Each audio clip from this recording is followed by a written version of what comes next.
안녕하세요. 저는 평범한 50대 주부입니다. 제가 결혼하고서 수없이 많이 든 생각이 남편 진짜 잘 만났다거든요. 정말 어디 하나 미운 구석이 없는 참 멋진 남편입니다. 그리고 그 생각만큼이나 많이 든 생각이 시댁 참 잘 만났다입니다. 비록 시부모님은 지금 안 계시지만 시댁의 다른 가족에게 참 많은 고마움을 느끼며 살고 있습니다. 제가 어떤 사람들에게 고마움을 느끼는지, 그리고 또 왜 고마움을 느끼는지 한번 적어보려고 합니다. 그럼 우리 가족을 소개해 보겠습니다. 남편을 처음 만나게 된 것은 20대 초반, 아르바이트를 하다가 만나게 되었습니다. 저는 고등학교를 졸업하고 곧장 아르바이트를 시작하게 되었습니다. 이렇다 할 재주가 없기도 했고, 집안에 오빠만 둘이 있어서 대학 갈 형편도 아니었거든요. 그래서 나는 그냥 돈이나 벌어야겠다 싶은 마음에 여기저기 아르바이트를 하며 다녔습니다. 첫 시작은 어머니의 친구분의 가게였습니다. 칼국수집이었는데 정말 잠시도 의자에 앉을 새가 없이 바쁜 가게였습니다. 하루 종일 일하고 나면 다리가 저릴 정도로 바쁜 곳이었죠. 그때 한창 만보기가 유행해서 만보기를 차고 일한 적이 있었는데 제가 하루 동안 글쎄 15,000보를 걸어 다니고 있더라고요. 그만큼이나 가게가 바빴습니다. 칼국수집에서 한 6개월 정도 일했었는데 같이 일하는 이모들이 저를 참 좋아하셨습니다. 아니, 우리 연경이는 아르바이트가 처음인데도 어쩜 이렇게 야무지게 일을 잘해? 그러니까 말이야. 일머리도 좋은 게 아주 빠릿빠릿해서 홍길동 같다니까. 그때 알았습니다. 나는 공부머리는 없지만 일머리는 좀 있구나 하고요. 이모님들의 칭찬을 받으면서 신이 나서 일을 하다가 6개월 되던 날에 갑자기 엄마 친구분인 사장님이 퇴근 후 저를 부르셨습니다. 이거 미안해서 어쩌지? 우리 아들이 이번에 군대 제대를 해서 안 그래도 이 가게 물려주려고 했는데 일찍이 일 배우면 좋을 것 같아서 말이야. 대신에 내가 이 근처 곱창집 소개해줄게. 어때? 사장님 아들이 가게에서 일을 해야 하니까 저는 쫓겨난 셈이 된 거였습니다. 뭐 어쩌겠어요. 고용하는 사람 마음이죠. 그래도 다른 일자리를 구해주신다고 하니 그저 감사할 따름이었습니다. 저는 사장님에게 곱창집을 소개해달라고 했고 그렇게 저의 두 번째 아르바이트 장소는 곱창집이 되었습니다. 제가 밤에는 시내를 돌아다닌 적이 없었거든요. 오후에 그 곱창집 앞을 몇 번 지난 적이 있었는데 항상 한가했었죠. 칼국수집과 다르게 좀 편하게 일을 하겠구나 생각했는데 이게 웬걸.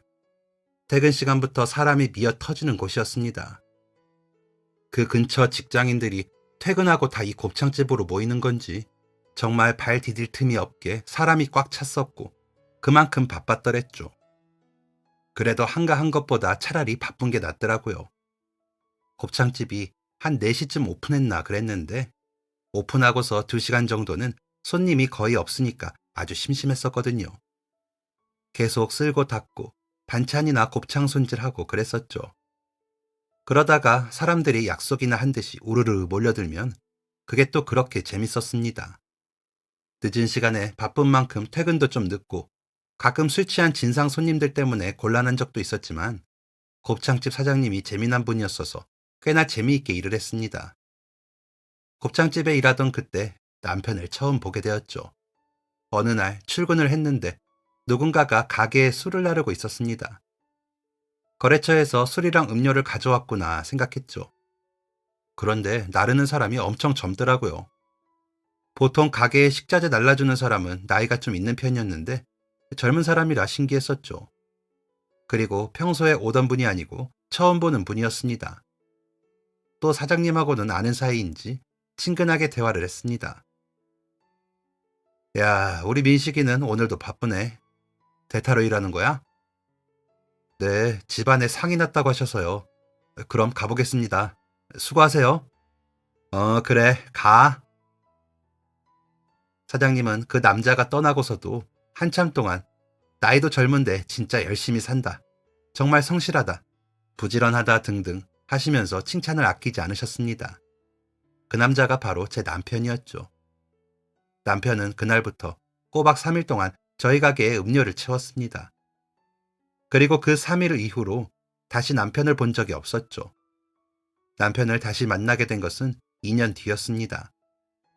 일을 하던 곱창집이 잘 되면서 다른 지역으로 이전을 하게 되어 근처 액세서리 가게에서 잠시 일을 하게 되었습니다.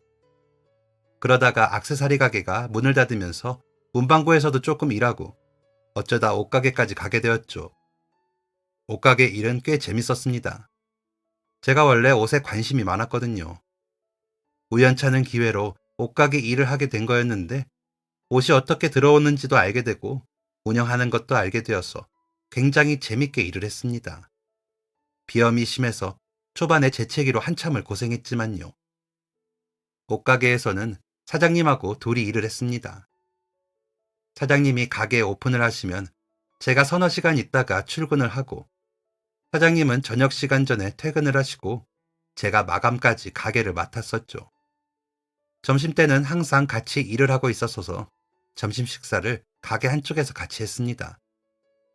옷가게라는 게 언제 손님이 오실지 모르잖아요. 그래서 둘 다 자리를 비우기도 애매하고 해서 그냥 같이 시켜서 먹곤 했습니다. 옷가게니까 냄새가 배이면 안 되어서 주로 백반을 시켜 먹었었죠. 그날도 점심을 먹을 시간이 다가왔었습니다. 벌써 시간이 이렇게 되었네. 영경아, 밥 먹자. 항상 시키는 곳에서 시킬게. 뭐 먹을래? 저는 비빔밥이요. 그래, 주문한다. 사장님과 제가 자주 시켜 먹던 근처 백반집이 있었습니다. 찌개도 맛있고 비빔밥도 맛있고 찬도 자주 바뀌어서 애용하던 곳이었죠. 전화로 주문을 하면 쟁반채로 밥을 가져다 주는 그런 곳이었습니다. 제가 가장 좋아하는 비빔밥을 시키고 20분쯤 지났을 때였습니다. 식사 왔습니다. 드디어 주문한 밥이 와서 테이블을 폈는데 매번 오던 그 아저씨가 아니더라고요. 그런데 어쩐지 그 얼굴이 낯이 익었습니다. 누군가 곰곰이 생각하는데 사장님께서 그 남자에게 아른체를 하더군요. 어머, 민식이네. 제대했다는 얘기는 들었어. 민식이 이 식당에서 일하는 거야? 네, 몇 달만 봐주기로 했어요. 그래, 고생이 많네. 그럼 가볼게요. 맛있게 드세요. 민식이 고생 많은데 오늘은 내가 그릇 가져다 준다고 전해줘. 네, 감사합니다. 밥 주문하고 빈 그릇을 사장님이 직접 가져다 주는 경우는 거의 없었습니다. 백반집이 사장님의 집에 가시는 길이랑 반대편에 있거든요. 그 근처에 볼 일이 있는 게 아니라면 가져다 줄 일이 없었죠. 그런데 사장님이 친근하게 아른체를 하는 것도 모자라 친히 그릇을 가져다 주겠다고 하다니 저 사람이 대체 누군가 궁금했습니다. 방금 그 사람 아는 사람이에요? 민식이? 그럼 너무 잘 알지. 이 동네에 민식이 모르는 사람이 어딨어. 18살 때부터 이 동네에서 안 한 일이 없이 바쁘게 사내야. 어릴 때부터 사회생활에서 철이 들어서 그런가 예의도 바르고 됨됨이가 얼마나 좋은데 이 동네에 민식이 모르는 사람 없을걸? 그제서야 생각이 나더라고요. 곱창집에 3일 동안 음료를 나르던 사람이 바로 그 사람이었다는 걸 말이죠. 그게 남편과의 재회였습니다. 그날 이후부터 이상하게도 남편이 제 눈에 자꾸만 보였습니다. 제가 처음에 칼국수집에서 일할 때 이모들한테 홍길동 소리를 들어가면서 일을 했잖아요. 그런데 저는 가게 안에서만 홍길동이었는데 남편은 정말 동네 여기저기를 다 돌아다니는 진정한 홍길동이었습니다. 분명 낮에 백반을 나르는 걸 봤는데 퇴근하면서 보니까 고깃집에서 숯을 나르고 있고 새벽에 아버지 드릴 신문을 가지러 나갔다가 딱 마주치고 출근하면서 보니 슈퍼마켓에서 일을 하고 있는 겁니다. 너무 말도 안 되게 일을 많이 하니까 이 사람이 혹시 쌍둥이인가 싶기도 하더라고요. 그런데 쌍둥이는 아니었습니다.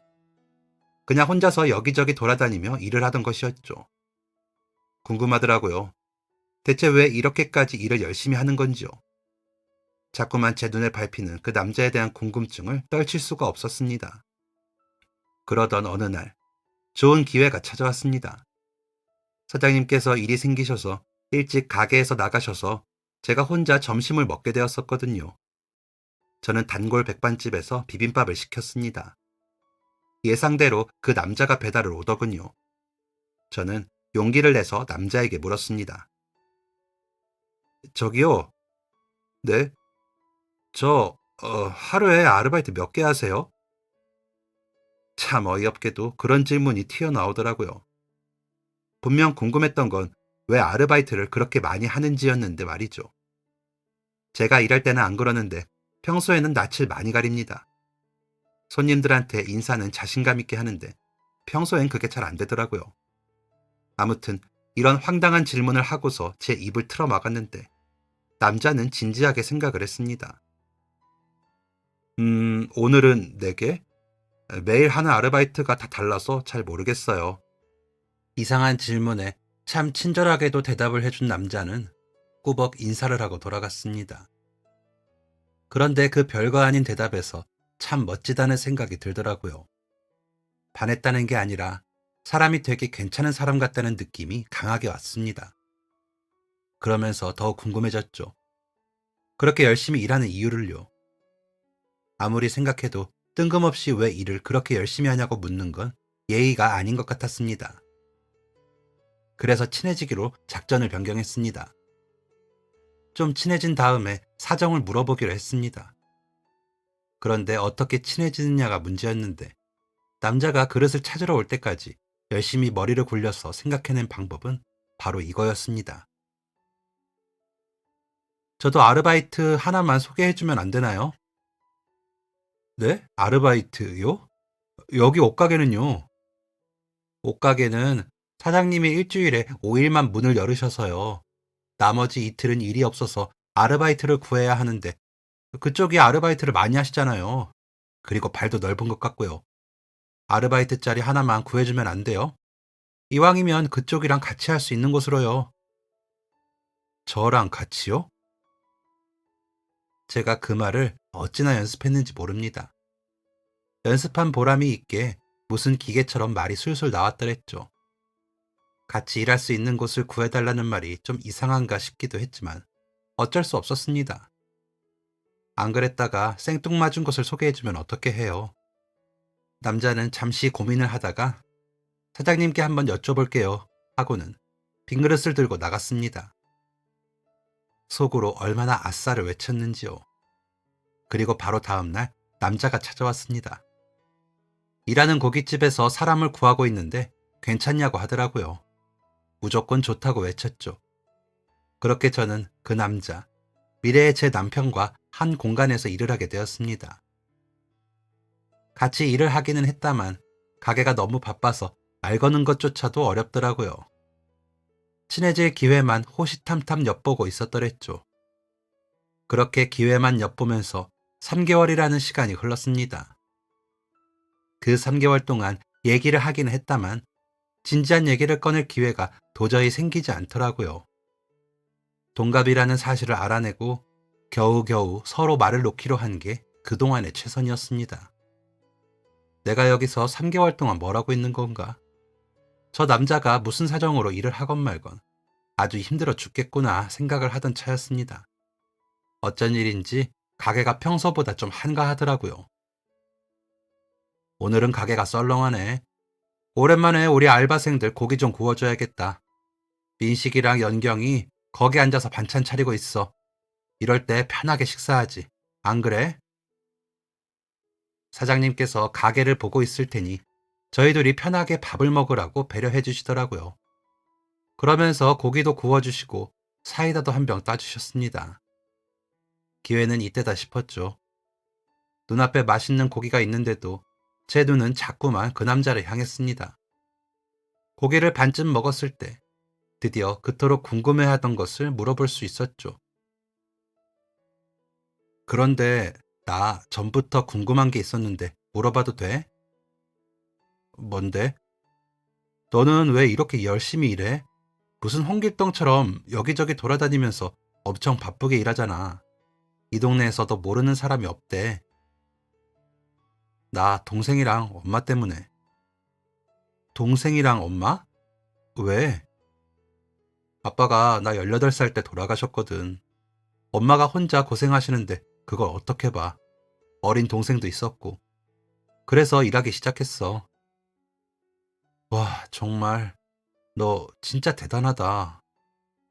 대단하긴 무슨. 아니야, 진짜 대단해. 완전 멋지다. 동생은 몇 살인데? 20살. 올해 대학 갔어.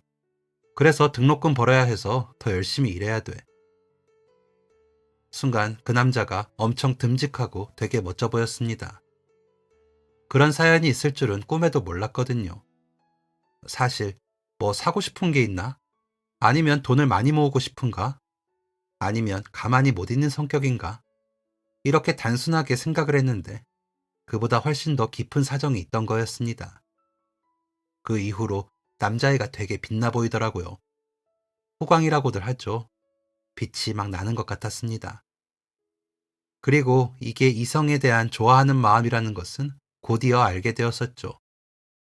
혼자 몰래 짝사랑하면서 지켜만 보다가 더 이상 마음을 감추지 못하고 남자애한테 고백을 하게 된 것은 눈이 펑펑 오는 겨울이었습니다. 고깃집 아르바이트 끝나고 같이 집에 가는 길에 고백을 했더랬죠. 아직도 그 놀란 눈은 잊혀지지가 않습니다. 원래 잘 안 놀라는 성격이라 그런가 답지 않게 되게 귀엽고 웃기기까지 했었죠.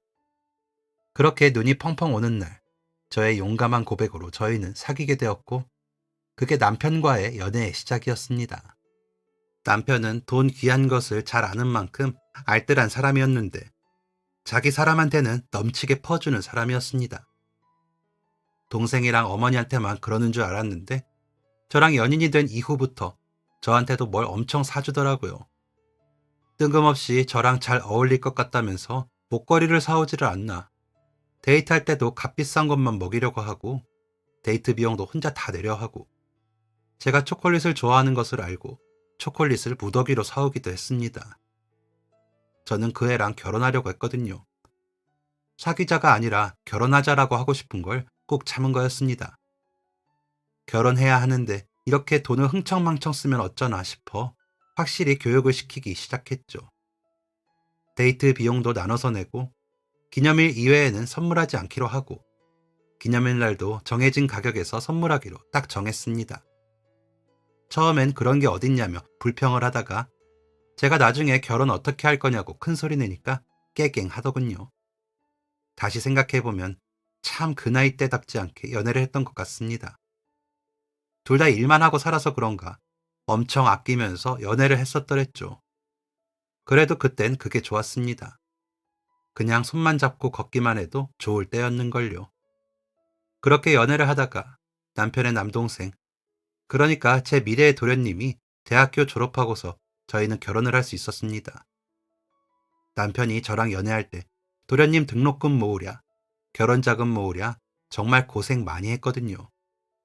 대학 졸업하기만을 얼마나 기다렸는지 모릅니다.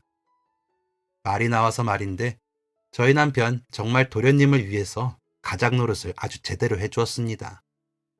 남편이랑 만나면서 듣게 된 이야기인데 남편의 아버님은 남편이 18살이 되자마자 돌아가셨다고 하셨습니다. 원래는 집안이 괜찮았다고 하더라고요.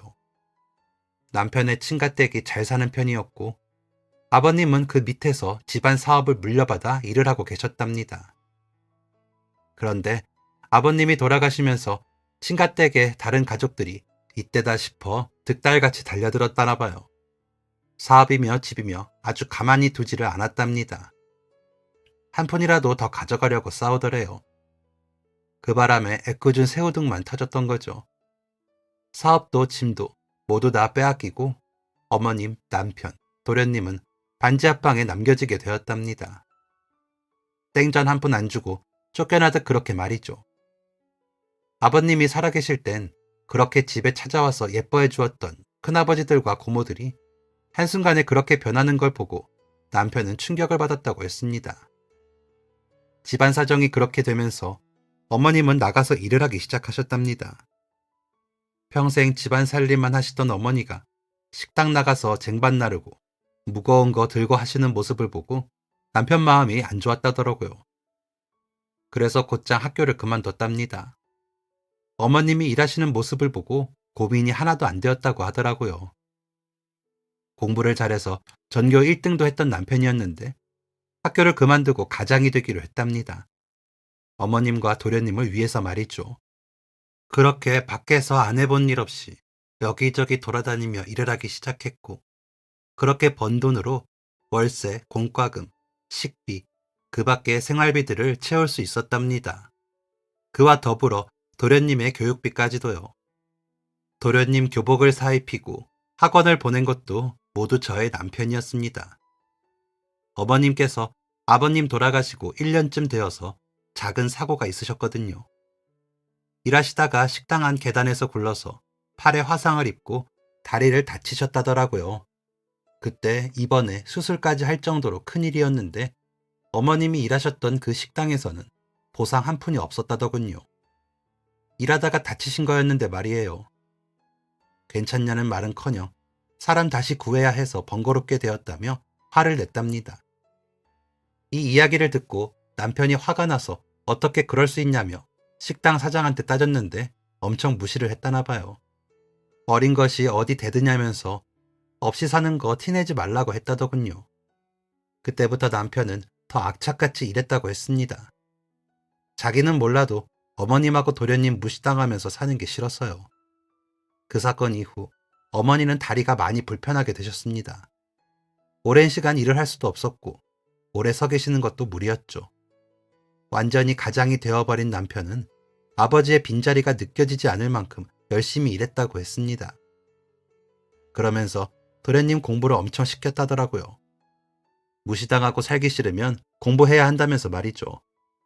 남편은 그렇게 도련님에게 아빠 같은 존재였습니다. 남편의 성화에 공부를 열심히 했던 도련님은 사범대에 들어갔고 도련님 졸업 후 저와 남편은 결혼을 할 수 있었습니다. 남편이 제게 프로포즈를 하면서 이렇게 말하더군요. 기다려줘서 고마워. 그런 모습조차 참 멋있었습니다.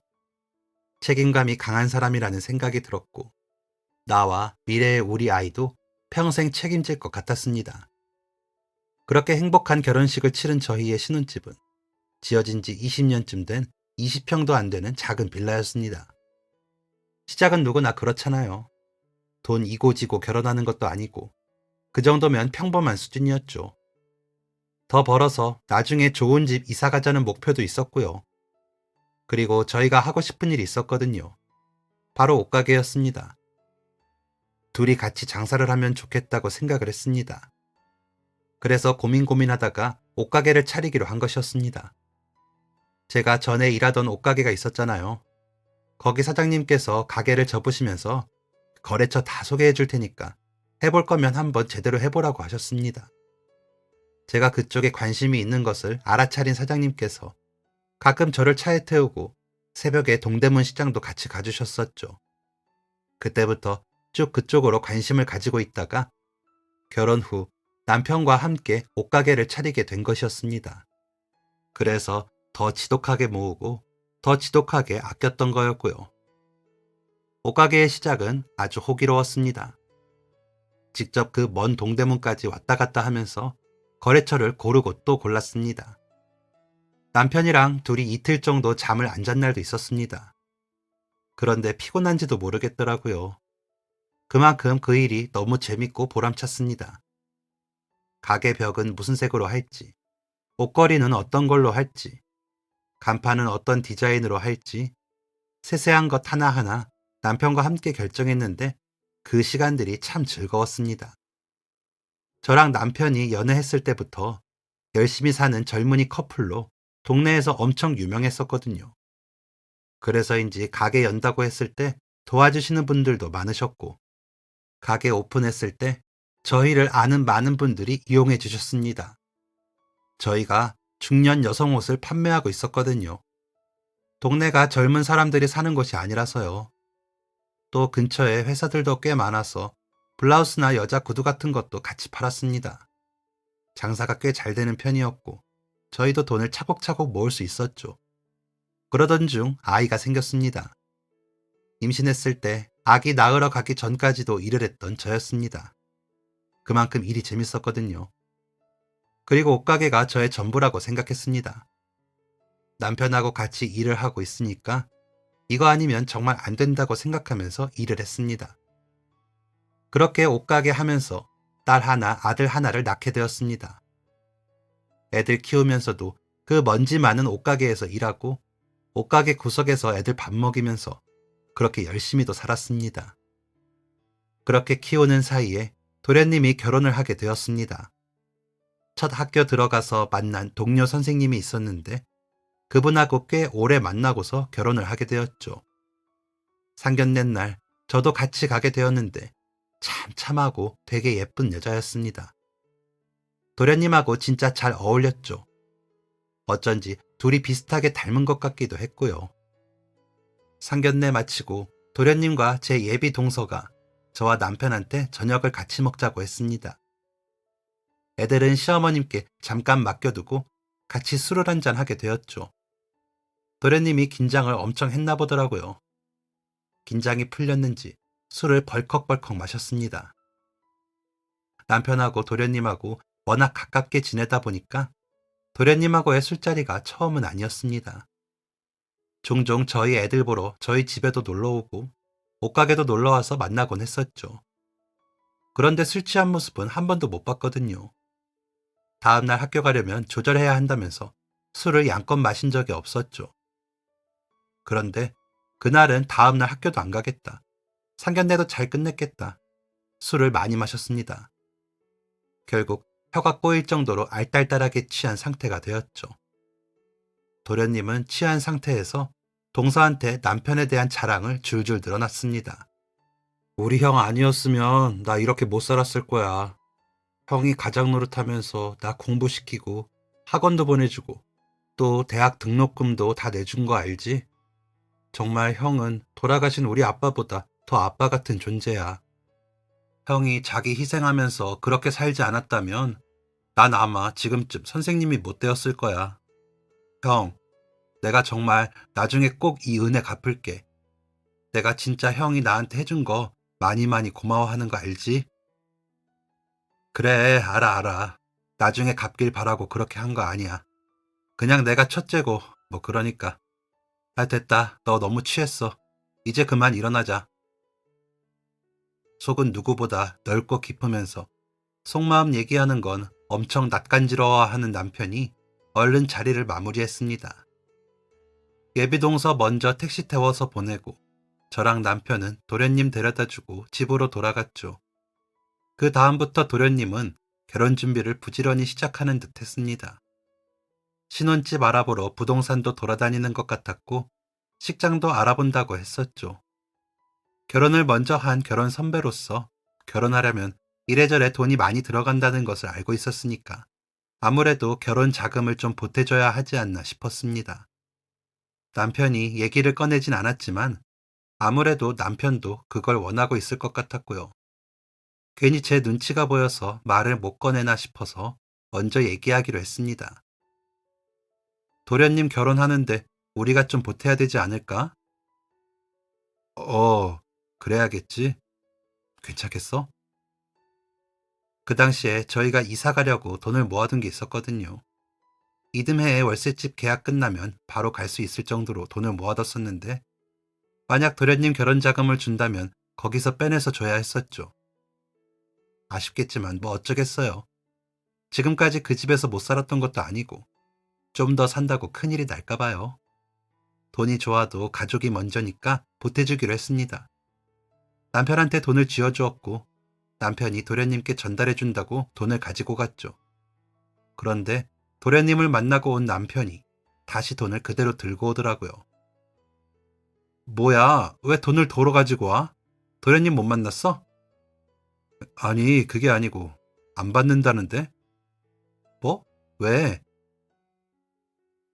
남편이 도련님을 찾아갔는데 도련님이 정색을 하면서 돌아가라고 했대요. 돈 절대 안 받는다면서요. 이제껏 형 도움받으면서 컸는데 여기서 어떻게 더 받냐고 그랬다더라고요. 남편이 어떻게든 돈을 전해주려고 했는데 도련님은 기어코 돈을 받지 않았습니다. 그리고선 좁고 좁은 신혼집을 구해서 들어가 살게 되었죠. 괜히 속상하더라고요.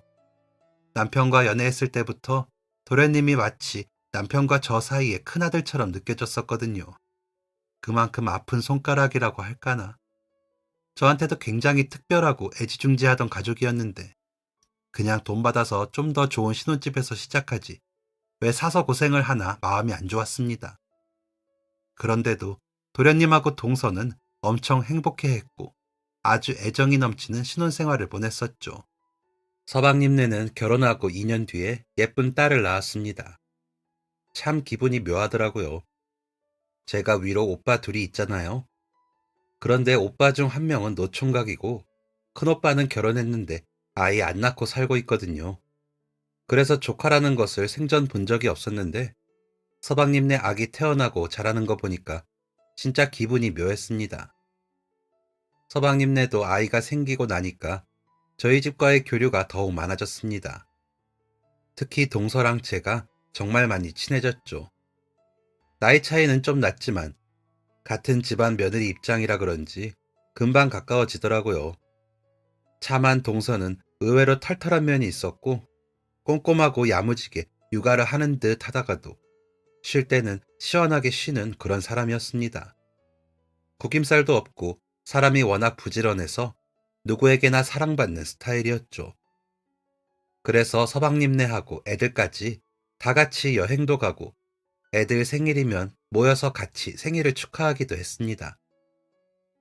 그렇게 시간이 지나 어느덧 저희 딸은 성인이 되었고 아들은 고등학생이 되었을 때였죠.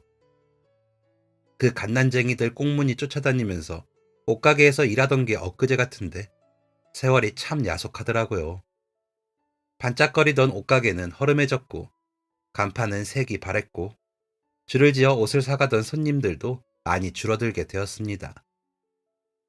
장사를 그만해야 하나 고민한 적도 있었습니다. 하지만 그게 저희 전부였고 저희 밥줄이었거든요. 예전만큼 장사는 안 된다고 하지만 어떻게든 생활비는 벌고 있었고 아파트 하나 사면서 대출받은 것도 다 못 갚은 상태였고요. 못해도 15년은 더 일해야 하니 그때까지 옷가게가 잘 버텨주기만을 바라고 있을 뿐이었습니다. 그러던 어느 날이었습니다. 퇴근하고 집에 들어가서 집 정리 좀 하고 막 잠이 들었을 때였습니다. 핸드폰이 울리더라고요. 제가 원래 잠귀가 어두워서 누가 전화해도 절대 안 깨거든요. 알람도 잘 못 들어서 시계를 머리 옆에다가 두고 자는 사람입니다. 그런데 그날은 이상하게 눈이 번쩍 떠졌습니다. 잠에서 덜 깬 목소리로 전화를 받았죠. 강 사장, 지금 어디야? 큰일 났어. 빨리 나와봐. 전화를 건 사람이 누군가 다시 확인해 보니까 저희 옷가게 맞은편에서 식당을 하는 사장님이었습니다. 술을 파는 가게라서 새벽까지 장사를 하는 곳이었죠. 그런데 그 사장님이 갑자기 무슨 일로 제게 전화를 한 건지 알 수 없었습니다. 그렇게 전화를 한 경우는 처음이라 순간 꿈인가 싶었다니까요. 네, 사장님, 왜 그러세요? 지금 강 사장네 옷가게에 불 났어. 불! 그 순간 눈이 번쩍 떠졌습니다. 전화기 너머 소란스러운 소리에 잠을 깬 남편도 이 얘기를 듣자마자 침대에서 일어나 뛰쳐나갔습니다. 남편이랑 저랑 둘 다 정신없이 가게로 향했고 가게 앞을 다다랐을 때 저희는 충격을 감추지 못했습니다. 저희 가게가 그냥 안 보이더라고요. 시커먼 연기랑 불길에 휩싸여서 그냥 죄다 불이었습니다. 정말 말 그대로 활활 타고 있었습니다. 무슨 소리도 안 나오더라고요. 그냥 그대로 주저앉아서 엉엉 울었습니다. 뭐 아무것도 못하겠고 눈물만 쏟아졌습니다. 무서워서 온몸이 벌벌 떨리더라고요. 자칫하면 기절할 것처럼 머리가 어지러질했습니다. 앞가게 사장님의 신고로 출동한 119 소방대원분들이 불길을 잡기에 힘써주셨고 몇 시간이 지나고서야 겨우 불길을 잡을 수 있었습니다. 저희가 음식점도 아니고 가게 안에 가스도 하나 없는데 대체 불이 어떻게 날 수 있었던 건지 의아했습니다.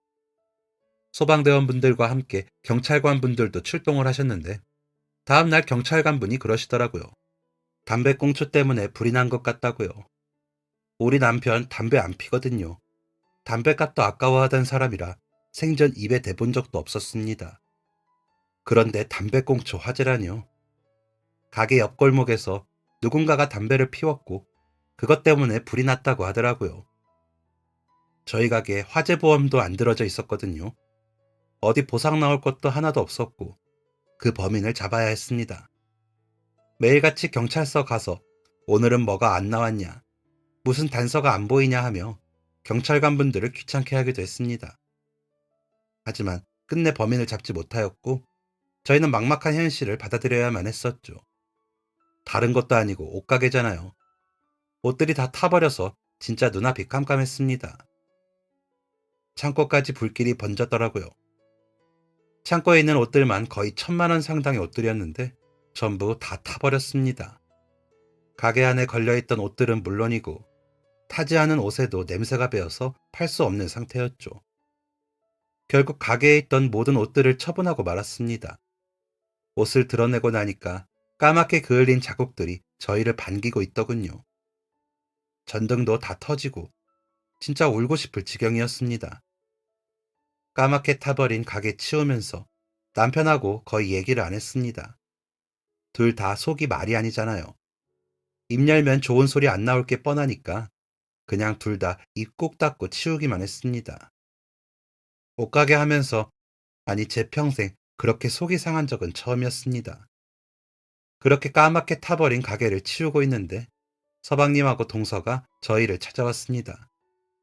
남편이 전화를 한 모양이더라고요. 서방님과 동서는 적잖이 놀란 듯 했습니다.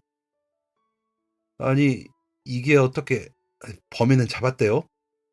아니요, 아직. 이걸 어떻게. 잠시만요. 저도 좀 도울게요. 네? 아니에요. 퇴근하고 온 거죠? 동서, 서방님 데리고 들어가요. 서방님이 팔 걷어붙이고 도우려고 하길래 말렸습니다. 학교일 마치고 퇴근해서 힘들 텐데 뭐 또 고생을 해요.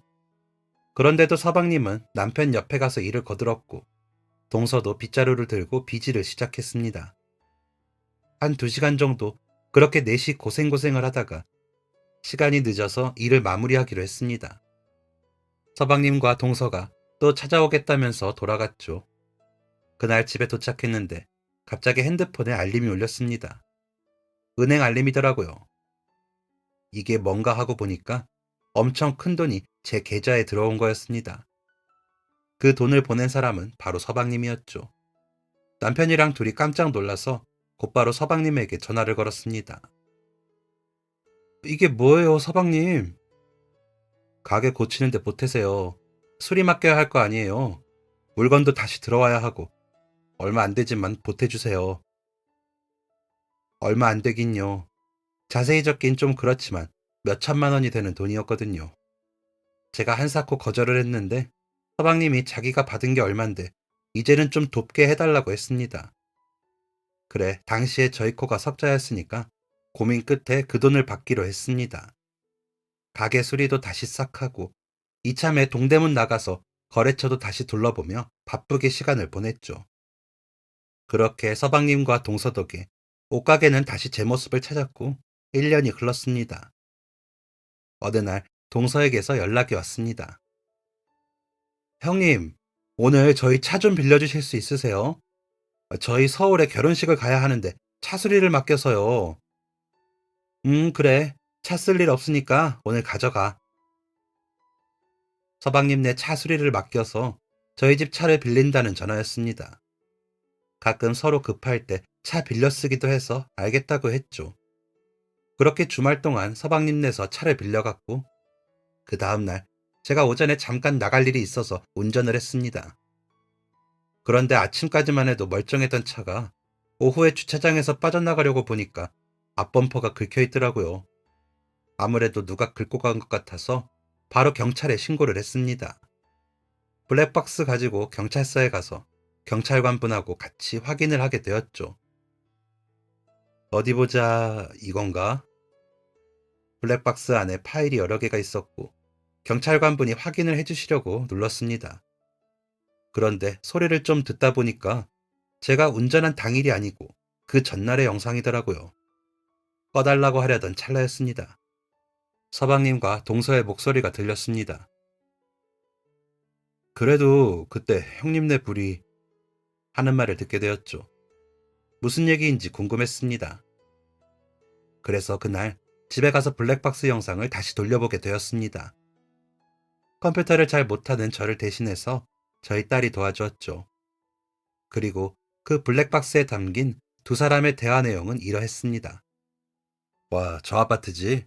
그때 우리가 사려고 했던. 음, 1년 사이에 가격 엄청 올랐대. 와, 동네도 조용하고 좋던데. 좀 아쉽다. 그치? 그래도 그때 형님네 불이 났는데 어떻게 모른 척을 해? 그건 당연하지. 그때 진짜 고마웠어요, 뭐. 뭘 고마워. 당신이 아주버님한테 얼마나 많이 받았는지 내가 뻔히 아는데. 당신이랑 아주버님 사이가 어떤지 내가 다 아는데 그걸 모른 척 할까봐. 그때 이사 못 간 거 나는 다 괜찮아. 덕분에 아주버님하고 형님 가게 다시 좋아졌잖아. 그거면 된 거지 뭐. 1년 전에 어렴풋이 두 사람이 얘기했던 적이 있었던 것 같습니다. 좋은 매물이 나와서 이사를 갈 계획이라고요. 그 블랙박스의 영상의 소리를 들으니까 생각이 나더라고요. 그때 서방님네가 살던 집이 신축 빌라였는데 층간소음 때문에 엄청 고생을 했습니다. 윗집 아랫집이 양쪽으로 쿵쿵대고 새벽까지 소란을 피워서 두 사람은 물론이고 애들까지 스트레스를 엄청 받았었거든요. 그래서 더욱 이사 가길 원했을 거고 기다렸을 사람들인데 저희 옷가게에 불이 난 것 때문에 그걸 다 포기한 거였습니다. 몇 년간 집 때문에 서방님네가 고생한 걸 알았기에 더욱 그 선택이 고맙더라고요. 저는 이 사실을 남편에게 알렸고 제 얘기를 들은 남편은 곧장 서방님을 찾아갔습니다. 저는 가게를 지키느라 같이 가지 못했는데 나중에 서방님한테 듣자 하니 남편이 서방님 끌어안고서 엉엉 울었다더라고요. 평생 아이인 줄만 알았던 어린 동생이 그런 선택을 했는데 어떻게 눈물이 안 나오겠어요. 남편의 마음을 100번 1000번 이해합니다. 그날 이후 저와 남편은 서방님네가 이사갈 때 보태주려고 돈을 모으기 시작했습니다. 그런데 말이죠. 그맘때부터 저희 가게가 정말 말도 안 되게 잘 되기 시작했지 뭔가요. 이렇게 잘 되려고 불이 났나 싶을 만큼 가게 오픈하고 최대 매출을 기록하게 되었습니다.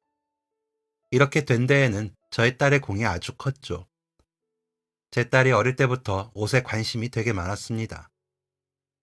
저희가 옷 장사를 해서 그런가 중학생 때부터 잡지 같은 곳에서 옷만 오려서 자기 공책에다 붙여두고 딱히 옷에 대해 알려준다거나 스타일을 알려준 적이 없었는데 혼자 척척 옷 입는 스타일도 뭔가 다르긴 달랐죠. 고등학생 때도 그렇게 꾸미는 걸 좋아하더니 대학 졸업하고서는 의류 브랜드 MD로 들어가서 일을 했습니다. 그런 딸이 저희 가게 불타고 난 뒤에 제가 동대문 나가는 걸 쫓아나오더라고요. 저희 가게가 원래 중년 여성들 옷을 팔았잖아요. 그런데 딸이 이제 젊은 사람 옷 좀 하라고 시내에 젊은 사람들 많이 나온다고 하더라고요. 저도 20년 넘게 옷가게를 하면서 고집이 있는데 그때는 왠지 딸 말을 들어야 할 것 같더라고요. 그래서 이왕 이렇게 된 거 가게 분위기를 싹 바꿔버렸습니다. 간판도 요즘 스타일로 새로 달고 옷들도 젊은 사람들 옷으로 다 걸었죠. 솔직히 그러면서도 이게 정말 될까 싶어서 반신반의했습니다. 그런데 이게 웬걸? 가게가 대박이 난 겁니다. 그때 시내에 되게 큰 무슨 술집이 생겼는데 거기에 젊은 사람들이 진짜 많이 왔습니다. 그 술집을 시작으로 근처에 예쁜 카페나 유명한 프랜차이즈점도 생기더라고요. 그러면서 저희 동네가 젊은 사람들의 발길이 끊기질 않았고 덩달아 저희 가게도 손님이 줄을 서게 된 거였습니다. 그러니까 딸이 인터넷 장사를 하라고 하더라고요. 이 나이에 뭘 사업을 더 벌리나 싶기도 하고 인터넷은 컴퓨터 잘해야 하는 거 아닌가 싶었습니다.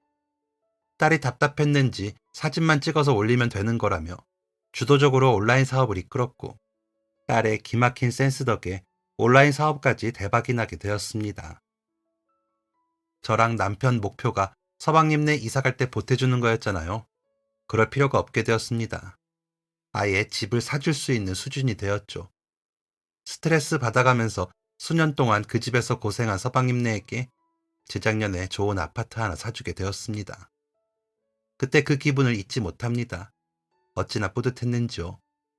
서방님이랑 동서 좋아하는 모습 보니까 이래서 돈 버는구나 싶고 정말 행복이란 게 이거구나 생각했습니다. 그리고 올해 저희 가족도 이사를 갑니다. 서방님네 바로 옆동으로 말이죠. 항상 가까이 살았으면 좋겠다 생각만 하고 그게 잘 실행되지 않았거든요. 맘처럼 쉽지가 않더라고요. 그런데 드디어 바로 옆동 살면서 더 가까워질 수 있게 되었습니다. 동서가 작년에 퇴직을 했는데 아주 심심해 죽겠다고 하더라고요. 저도 이사하고 정리 좀 되면 딸한테 가게 맡기고 동서랑 놀러 다닐까 싶습니다. 참 서방님네하고 저희는 주고받는 게 많은 가족입니다. 서방님네가 힘들 때 저희가 도와줄 수 있다는 사실이 기쁘고 저희가 힘들 때 서방님네에게 도움을 받을 수 있다는 사실이 감사합니다.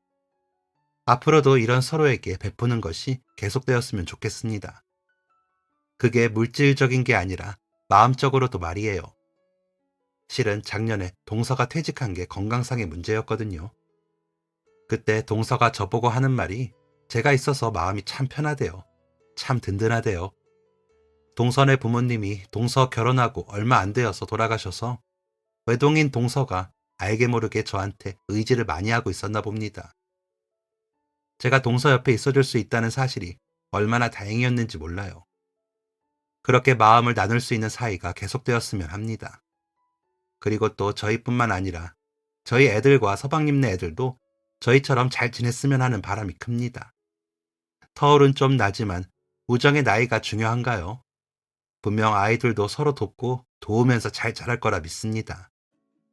마냥 어렸던 서방님은 지금 학교 교감 선생님이 되었고 마냥 듬직하고 든든했던 남편은 벌써 머리카락의 절반이 하얗습니다. 세월이라는 게 참 재밌고도 아련한 것이네요.